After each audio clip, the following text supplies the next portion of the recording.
Ladies and gentlemen, tonight we are doing the love of my life. Settle down, Greg.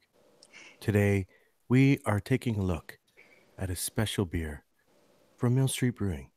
We are looking at the Vanilla Porter, otherwise known as Polish Sex Juice. And Greg, mute your fucking camera. Thank you very much. Now take it away, Maxwell Star. I mute my camera. Hey there, beer tubers. Welcome back to Beer Analysis 101 with your host, Maxwell Star, here on location with, as Chris already put it, Mill Street's Vanilla Porter, draft style Vanilla Porter. But before we get started here, we're going to introduce the panel, starting with His Royal Whiteness himself, Mr. Albino Rhino. Chad, how are you doing tonight? Peachy keen, good sir. Peachy keen. Sweet. We also have Mr. Greg. Greg. I just want to say tonight's chat is brought to you by Astroglide when you need some personal lubricant. I was going to say that I'm glad you put some clothes on for this, but moving right along, let's go over to Chris. Let's see if you can follow that up. Chris from Off the 10th, of course. Check out his channel when you get a chance. Yeah, feel free to check out Off the 10th. Thank you very much, Maxwell Star, for hosting my favorite beer that I've had in a while. But is it still my favorite? We'll see. Wait and see. Yeah. And last and usually first, we'll go for Mr. Ashley Sexton of Sexton Brewing Co. I feel like a yo-yo. You know, some weeks I'm first, some weeks I'm last. I'm up, I'm down. What's going on? Chad, go hide those dildos in the background, please. Jesus. You sound like you're about to break into some Seinfeld impersonations, and please, I can't do it right now. Wait, are we doing dildo reviews tonight? No, put away the Astroglide. All right, so let's go back to the history. And actually, this is going to be the shortest history that we've read in a while. So crash your. Actually, you know what? We'll do a simultaneous beer crash. How's that? Unless you've already poured your beer. All right, so so Mill Street Vanilla Porter. We don't need to look too much detail as we've already looked at Mill Street in the Beer 101 before. But as a recap, Mill Street Brewery first opened in 2002 in Toronto's Distillery District at 55 Mill Street. They moved production to Scarborough, Ontario in 2006, reopened its original location as a brew pub, and later opened brew pubs in Ottawa and even in Toronto Pearson Airport, blah, blah, blah. In 2015, they were bought out by Labatt, subsidiary of AB InBev. So, getting down to the history of Mill Street Vanilla Porter, which is a 5% ABV, 29 IBU English style porter, brewed with pale, caramel, biscuit, and roast barley, biscuit malt and roast barley, flaked wheat, nugget hops, and pure vanilla extract. First released in late 2009 at the Mill Street Brew Pub on Nitro Tap, and later released in a cobblestone-style Nitro widget can, so it's got a puck at the bottom of the can, in 2013. The Vanilla Porter has been released every year as a winter seasonal. So yeah, it's got like a Nitro, kind of like Guinness, but it's got a nitro puck mounted to the bottom. I believe that's how it works. Anyway, at least it's been a while since I've had one of these, and I'm excited to crack this open. So I'm gonna do it right now. Crash it into my Guinness glass. They just pour it straight in. Turn that glass 90 degrees. Oh shit. Yeah, fail. All over the keyboard. All right. Moving right along, let's go back over to Mr. Rhino Wellis. I clean up this mess. He told me to fill the hole. Not the first time Nick's made a mess of his keyboard, eh? Am I right? Am I right, guys? Guys? Shut up, Redbeard. The best. All right, so Chad, what's your history with this beer? Alrighty, so originally this was, like you said, just available at the brew pub itself. So I hadn't had it for ever because, I didn't go to the distillery district ever. And then they spent a lot of money trying to figure out a way to do a widget because Guinness wouldn't let them license their widget. And the first time I had this, we were actually filming our beerumentary at Mill Street. And it was me, Falix, Rain Man, and the other husband. And we didn't have it as a nitro. We had it directly off the fermenter. It still hadn't been completely fermented out. And oh my God, was it good.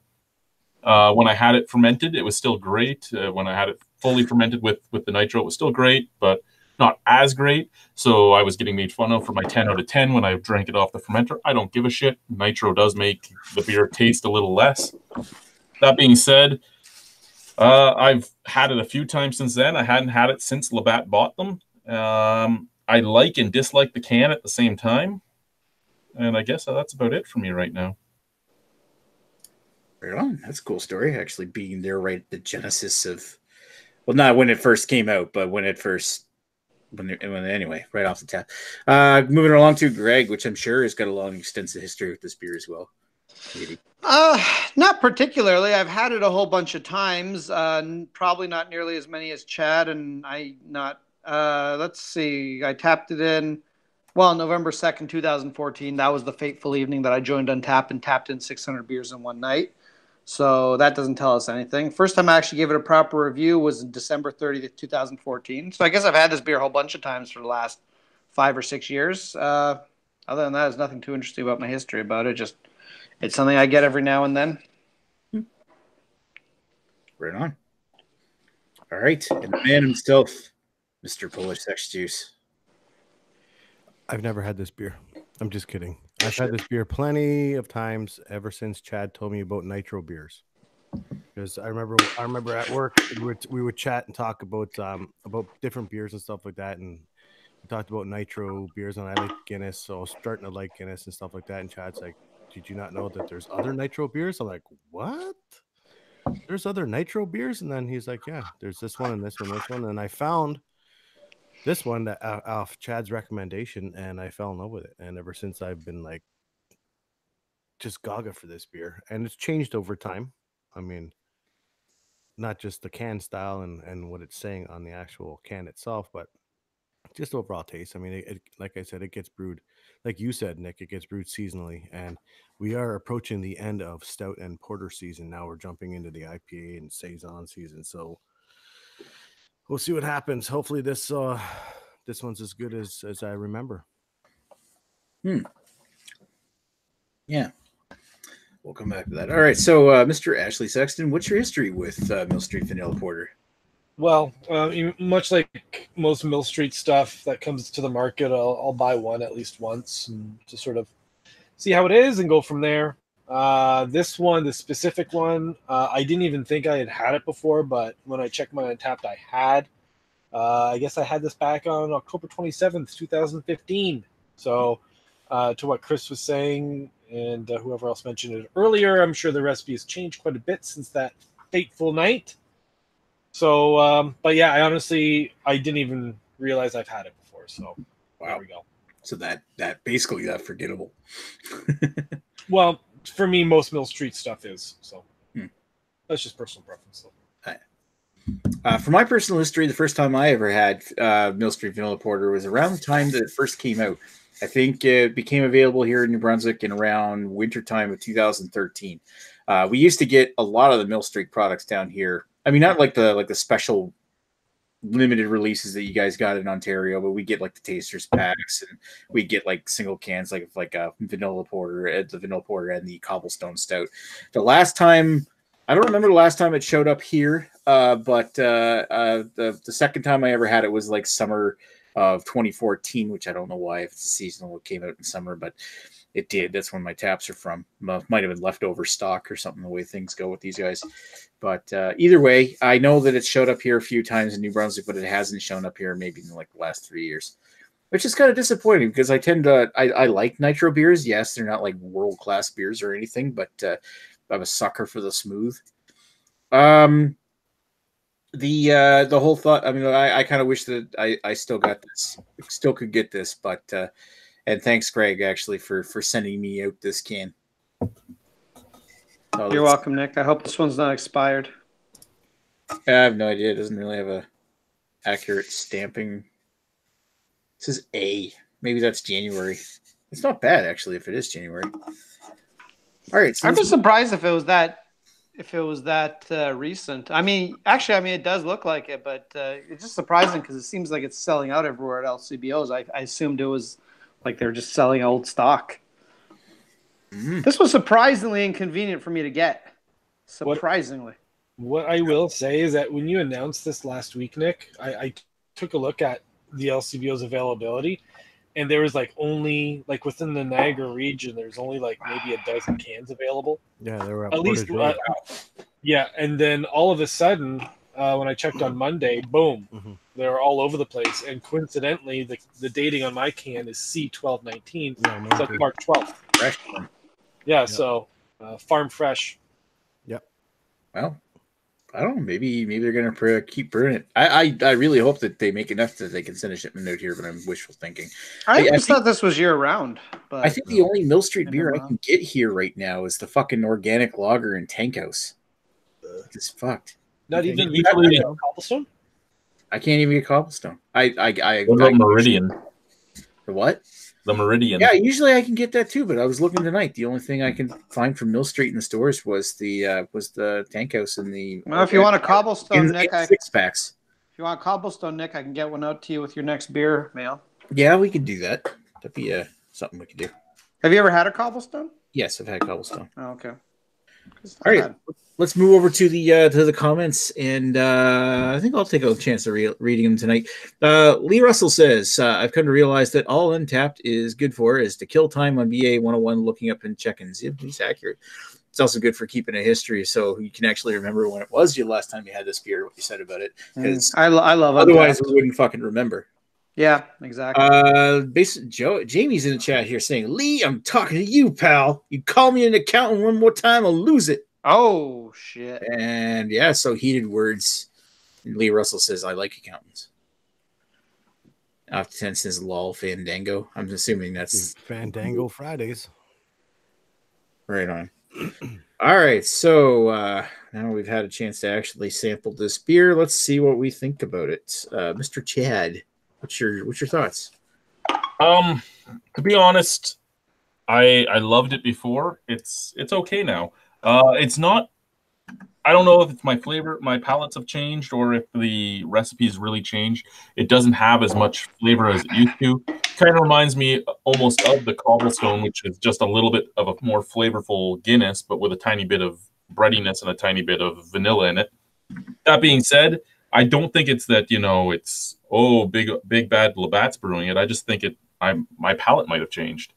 I really, that's my major thing on this. It may have changed, or maybe they used real vanilla before, where they're using vanilla extract now. I don't know how they did it. Actually, I should message Jason right now and see. I'd say right on the can, natural vanilla extract. Yeah, it says it right on the can. While you guys are all talking, I'm going to message Jason and see if they used to use vanilla bean. All right, do you want us to come back to you? We'll come back to you. Okay, Greg, let's see what you think. What's your thoughts? All right. Well, I have never tried it in its non-nitroed state, so I don't have that to go by. However, I will say other vanilla porters that are very heavily vanilla, like, a lot of vanilla stouts and porters, they say they have vanilla in them, and the vanilla's, it's maybe there a little bit, but you kind of have the other flavors. This is vanilla dominant, and there are a few other stouts that are like this, including the Bose one. I often find them too sweet. And I actually think the nitro does take away some of that flavor. And I think in this case, it's good for me because I don't like overly sweet beers. So this one's to me is good. Like I said, I get vanilla. I also get a very burnt kind of toffee there. Like it's almost like a creme brulee. I think that's the dessert I'm thinking of. It almost is like I'm having one of those. And this to me is a really good dessert beer that really works. Still a tad on the sweet side, but that's really my only complaint about it. I'm going to go with Style Vanilla Porter. I don't know. I don't drink that many vanilla porters, but this is a good one. I'm going to go with a solid. I'm going to go 8.5 on the Style, just because there's probably better ones, but I don't know. I don't go with the Style that much. In terms of personal enjoyment, it is I think it's going to be another 8.5 for me. I don't feel this has changed since the first time I've had it many years ago. But then again, I've never had a great palate to begin with, so what do I know? But yeah, it's pretty enjoyable. I have rated a 9 before on Untapped. I don't think I can quite go that high, but in terms of Mill Street, I think it's probably my favorite regular product they make, other than maybe the Tank House. You know, it's a very solid beer, and whether or not it's owned by Labatt or not, I still think this is a very solid beer that is easy to go to if you just want something nice. And I think actually of all the nitro beers that are readily available, I think this is also my favorite. I do like a Guinness, I do like a Cobblestone, but I think I would go for this one. Is the one caveat being that I'm in the mood for something a little bit on the sweeter side. So that's my long-winded chat about nothing, basically. Boom, ba-dum, boom, boom, boom, boom. Ba-da-da-dum. Okay, take it away, Seinfeld. All right, so I actually had the actual version that you guys have with the A stamp on it, and I found it super vanilla heavy. Now Greg's pulling all that vanilla right now from it, and now that I have this one that Ashley's talking about with the C stamp from the March batch, I don't know if it's a different batch, but it did dial back on the vanilla, and I really enjoyed the one that I had before over this one. But with that being said, it is Polish Sex Juice still. It is one of my favorite nitro beers that you can get. Unfortunately, you can't get it all year round. You do have to wait for it. And when it does come in, I'm always at the liquor store picking one up, or 5 or 10 or whatever I want to do. And like Greg says, they are dessert kind of flavored. It is really sweet, and it's, you know, it's quite enjoyable. I like having this when you know, when I'm in the mood for something other than hoppy stuff, you know what I mean, other than the New England style IPAs or, you know, a high ABV stout and stuff like that. If I want to chill out and session something, I session this one, to be honest with you. That or MGD, but that's a different story. So for the style, I'm going to give this one, you know, it's a good vanilla porter. It's nitroed. I'm going to have to kind of bring it down for style because it is nitroed, but I'm going to bring this one down to about an 8 out of 10 for the style of a vanilla porter. And for actual enjoyment, it's Polish Sex Juice. It's not Left Hand Brewing's Milk Stout Nitro, which is number 1 in my books on the nitros now, but this one is coming in at a second place on. This one's getting a 9 out of 10 for me. Wow, I was expecting higher from you. I literally, when you were giving your overall rating, I had my finger on the 1, so 1-0. But as soon as you said, it's like, well, it's not Left Hand Nitro Milk Stout. Okay, 9.5. But all right. Okay, so 9. We'll settle with that. Ashley Sexton, what's your final thoughts? Well, you know, thankfully I did tap this a while back because it could sort of give me sort of a comparison, so to speak. My original rating on this back in 2015, I literally gave it a 5 out of 10. It was like a 2.5.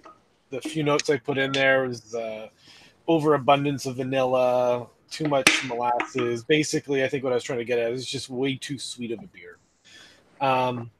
Now, I have this now, and I still find it really sweet. You know, I find the vanilla is still a little overpowering. It does have a little bit of a hop character to it. So again, a batch variation. This is the one that was brewed back in March, or bottled or canned in March. So maybe they did make a slight adjustment to it. Because I do get something almost reminiscent of a porter to it, where you're getting a little bit of a bite and a little bit of the roastiness and a little bit of caramel, like chocolate, you know, some roasted notes. But it still drinks very much like a root beer to me. You know, it's got a very thin body, very light in color once you hold it up to the light.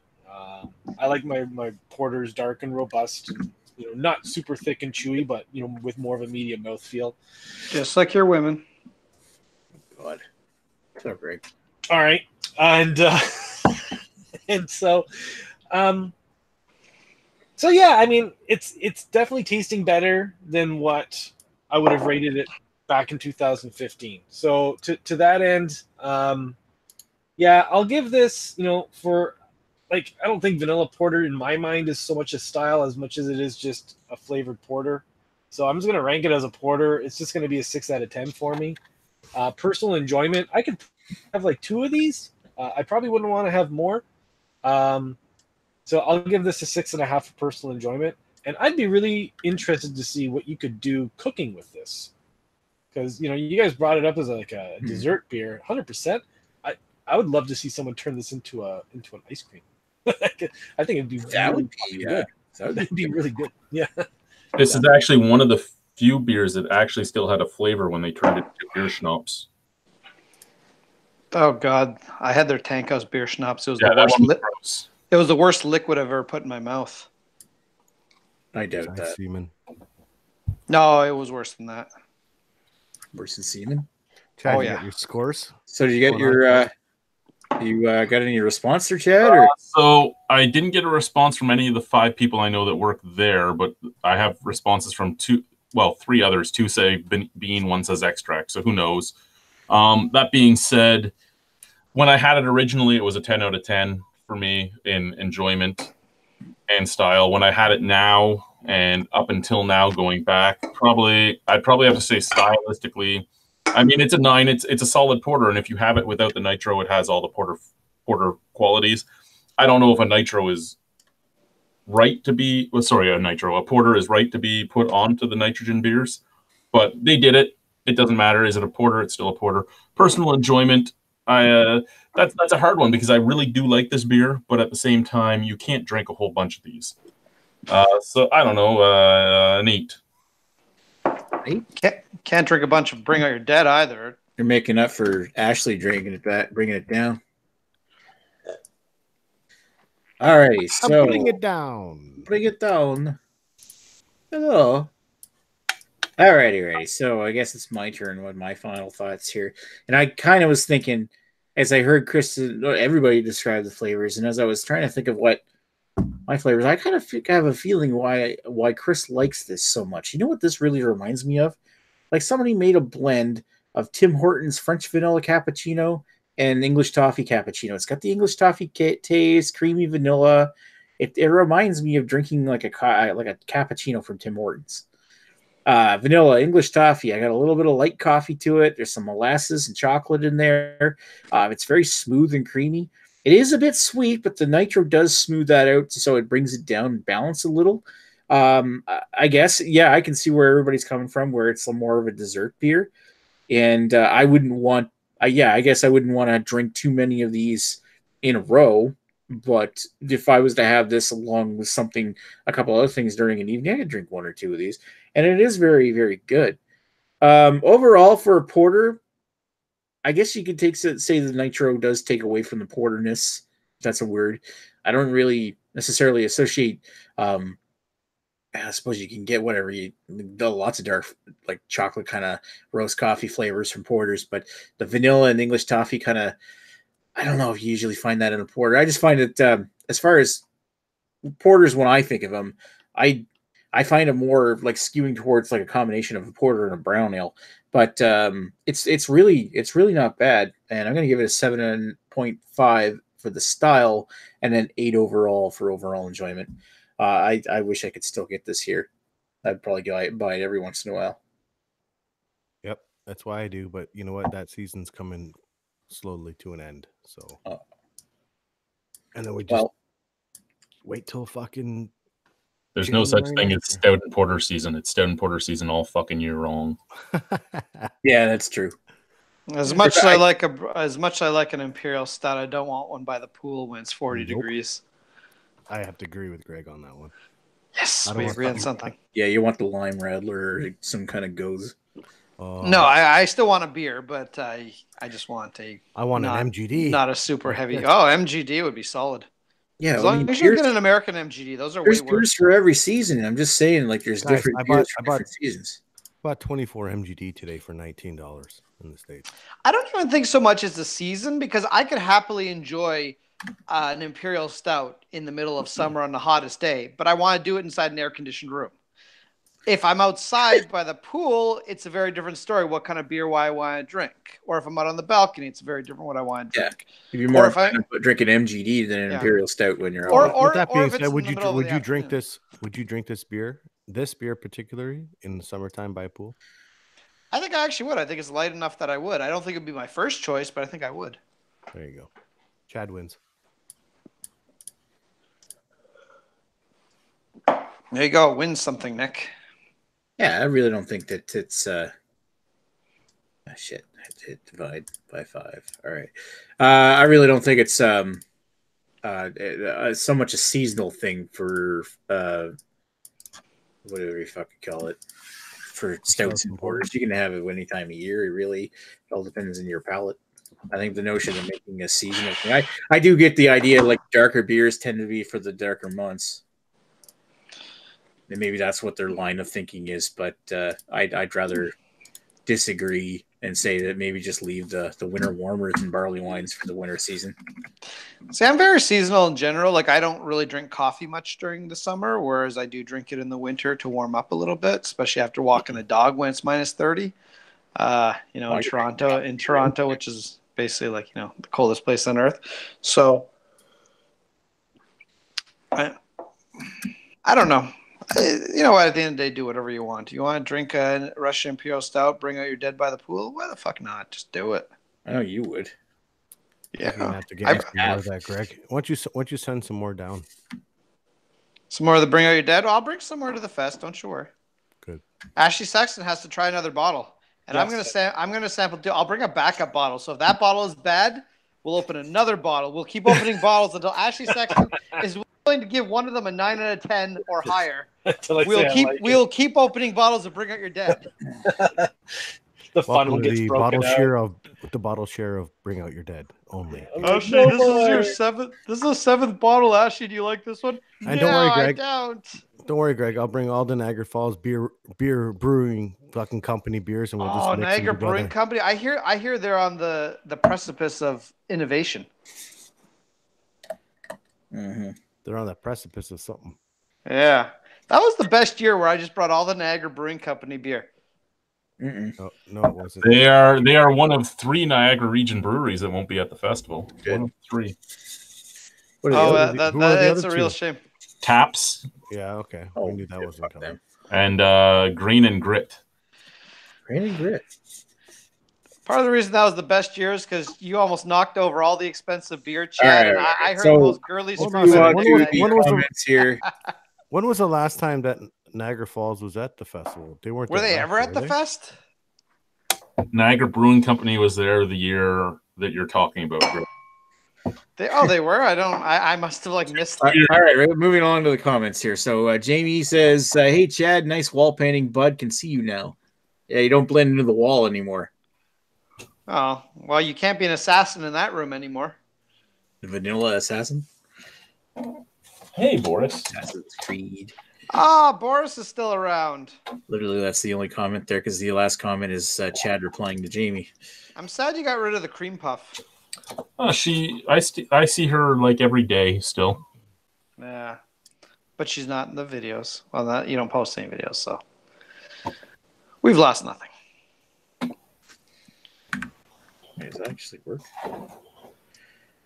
Ooh, are you making my bed for me? I might have an idea that'll raise the production value on this shit.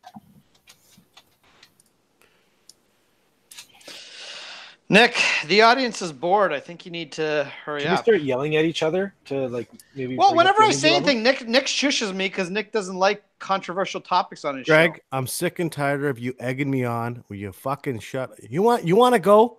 All you gotta do is go across the lake.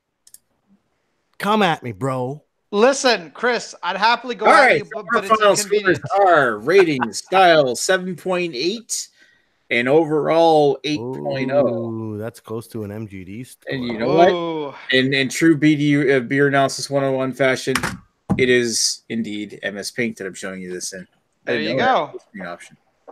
It's awesome. Hey, All righty. So here you go. Nice. hey, back in the 386 days, MS Paint is how I looked at porn. So you know what? It is what it is. God, that wasn't DOS. That was like Windows 3.1. That was Windows 3.1. That's the Tobacco condo money right there. God. Anyway, I think we're about done here. Do we have any last moment comments? No, we don't. We do have 7 people Any- watching, which is not Any as much final as thoughts? the average Joe. Yeah, let's go for final thoughts. Okay, everybody, pile in. What is your final thoughts on this beer? Is there something? Penis. All right, I will start. As far as I'm concerned with this, I get a lot more toffee out of this than I remember.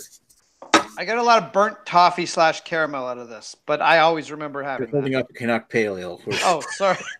Sorry. I mean this one.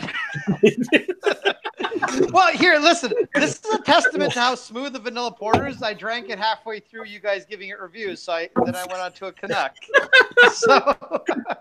So yes, this one I get. I've always thought this had a lot of a burnt kind of creme brulee kind of taste to it. So that to me is not a surprise. But I agree with Nick otherwise. 4 years since I've had this beer. So. Didn't you have it last year when you came down? Did I? I don't know. How could he have? You're with Chris Lezak. He probably fed it to you in your sleep without you knowing. Yeah. No, that was Liquid Art Fest. And IPA number 5. I figured it was better than drain pouring it. All right. Oh, Chad, Boris what's the your dog. final thoughts, Chad? I would not share this with Boris. Good plan. Oh. No, Dog. it's all for me, not for him. My final thoughts on this beer. I think that that Mill Street does produce this one consistently well. I mean, sometimes there's a little bit of a batch or a recipe change or whatever, but it's still good. It's still good overall. And you know what? Next year when it comes out again, well, it'll still be out now for a little bit. But other than that, once it leaves the shelves and it comes back again in the new year, then I'll pick it up again for sure. No doubt. Yeah, I don't get why. Like, I wish I could get this again. This and the Cobblestone, and I have seen the Cobblestone. I think we got the Cobblestone over the winter. There might be a store around here that still has it. I'll have to take a look at the liquor site. But as far as these go, these nitro beers, I wish they would have more distribution of these in the wintertime. And then for a brewery that's owned by, I think I said AB InBev, why not? You got the production. Yeah. Why not? Exactly. Just fucking send them out. And Ash, what's your final thoughts? I'll have it again in 4 years. Sounds about right. I'll give it another 4 years. We'll see what happens. Someone will have to remind me. I 101. I just wish that Mill Street might. Okay, they got the success from the vanilla porter nitro. That's fine. But you know what? Put a chocolate porter out there, nitroed. See what happens. Yeah, that'd be kind of interesting, like a chocolate, nitro or beer. a coconut vanilla porter, or some shit that chocolate will stout. just. That'd be it. I would love for them to bring out the non-nitro version. Maybe they could even make it like a 2-pack or something. What about, You know? what about You a can get the nitro? regular and the nitro and try. What about a it. nitro double chocolate stout? Well, I mean, like you said, putting out the non-nitro version of this would be so much different because there is going to be so much more flavor to it. Yep. Exactly. And with that end, go ahead. No, you go. Go. Well, and just going back on what I was just saying, I mean, if they've had so much success with the vanilla porter, you know what? Let's change it up. Like, look at all the breweries around the States and even other breweries in Canada. They'll take their good ones that are going fucking very well and then add a different adjunct to it, you know, and change it up a little bit. And you know what? You're gonna get the good response. Trust me. If this was a coconut vanilla porter, people are still gonna fucking buy the shit Joe out of would it. lose his mind. Oh my God! Whistle and Steam Whistle Plus. All they did was not filter it. Yeah. Yep. And you make this a chocolate porter nitroed, they're gonna buy the shit out of it. Well, it's like last week for St. Patty's Day, I had a back-to-back Kilkenny and then Smithwick's. And look, I know they're not the same beer, but they're both, I believe, Irish red ales, and one's nitro to fuck and the other is not. And you know what? The Smithwick's is a lot better. If I'm getting my beers right, it's a lot better because it's an Irish red, but you actually get more flavor out of it. I'm sure that's by nature. I'm sure the Kilkenny's designed to be that way. And again, I'm not saying the same beer, but I suspect they probably use some similar ingredients. If you think about it, who they're made by. Draft style beer. Draft is akin to something you would buy on draft in a bar, which is they want you to drink as many as possible. Yeah, they want you to nut down them as quick as possible. Exactly. Greg, stop comparing the two. They're not the same beer, okay? All right. I'm sorry. Listen, Kilkenny actually, I'm and going to come Smithwick's over there. are not I'm the going to same come over there, Welland, and I'm going to avoid all your cock chopping craps. I did not pronounce that anywhere near correctly. I'll understand you, Ashley. Okay. All right. So let's take this to the after. Let's read the final comments first of all. Chris off the tent says, "What's next week's beer?" He's on the panel, so he doesn't count. Somebody else will ask it. Jesus Christ, Eric Nick, Gilbert you run a says, tight "Beer ship." Dudes. Jamie says, "Hopefully you guys have an exciting hangout with that." Yeah. Okay. Like that J fella. Eric Gilbert says, "I used to smash the tank house all day, sons." Oh, tank house is pretty smashable. You can do. It's a lot easier to smash than Bone Shaker. I'll tell you from experience. Anyway, I love the bone shaker, but you don't want to drink 8 of them in a night. Oh, That video no, I no, sent no, no. earlier. That's Greg. all right. So we'll just pretend somebody asked Oh, what next week's beer is. you know what's funny about the whole Mill Street and their whole brewery. I don't like anything from Mill Street except for 3 beers, and that's it. And that would be Eric Almost Gilbert Close says Out, what's- this one and the I saw that. Chris. What's next week's beer? All right, next week's beer, we're actually I'll gonna be nice to Chris. we're gonna actually do an authentic English brown. We're going to do Nuki Brown, Newcastle Brown Ale, Ooh, fancy. imported from England. I gotta watch. Ooh, that's gonna be good. Alrighty. And I just want to respond to you, Ashley, that without the throwing up, that literally is me after I have had like 6 to 8 bone shakers in an evening. And I don't throw up from alcohol. Like it rarely ever happens. But other than that, oh my God, I actually ended up on the wrong side of the city at 2:30 in the morning when the train stopped running. And I had to take a very drunk, very expensive cab ride all the way back to Etobicoke. It was, That's great. and my wife was still up. She's like, I thought you were dead. Holy shit! Earth is in the comments. Hey, Earth. Earth. Oh, he hasn't been Cheers around to for a the while. great wide, the worldwide Earth. Are you still flat? Don't look at me. Oh, you look hot in that shirt. All right. We're gonna take this offline. Tune in a few minutes when we go on for the after chat, and hope you tag along. Earth hasn't talked to you in a while. Come on the after chat. We'll show Agnes's boobs. Yeah, let's send you a maybe. link. All right, so we'll show Agnes. No. I guess. All right, well, penis. all right, we're going offline. All the Shut it up here. What's that? penis.